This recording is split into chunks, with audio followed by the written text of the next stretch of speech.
زنا بہت بڑا جرم ہے. قرآن میں اللہ نے فرمایا یہ اپنی خواہش پوری کرنے کا بہت برا راستہ. اور کنواری لڑکی کا زنا کرنا بہت بڑا جرم, شادی شدہ کا تو اور بھی بڑا جرم, اور مرد کا زنا کرنا بھی بہت بڑا جرم, عورت کا زنا کرنا اس سے بھی بڑا جرم ہے. تبھی اللہ نے جب زانی کی سزا بیان کی ہے نا تو عورت کا ذکر پہلے کیا. قرآن ہر چیز میں مرد کو پہلے ذکر کرتا ہے, عورت کا بعد میں. چور کا ہاتھ کاٹنے کی باری آئی تو اللہ نے فرمایا چور مرد کا بھی ہاتھ کاٹو اور چور عورت کا بھی ہاتھ کاٹو. یہاں مرد کا ذکر پہلے, عورت کا بعد میں.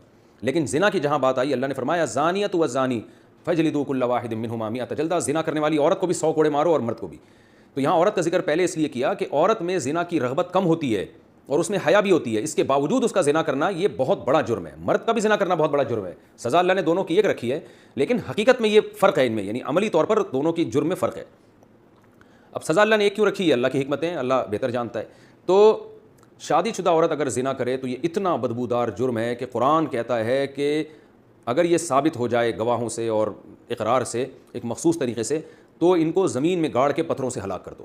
تو اس لیے بھائی اگر کسی عورت سے بھی یہ جرم ہوا ہے یا مرد سے تو یہ بہت بڑا جرم ہے, ہلکا نہیں ہے.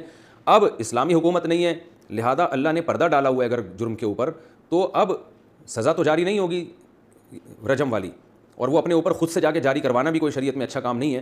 اب یہ ہے کہ چھپ کے گڑ گڑا کے اللہ سے بہت زیادہ توبہ کرے.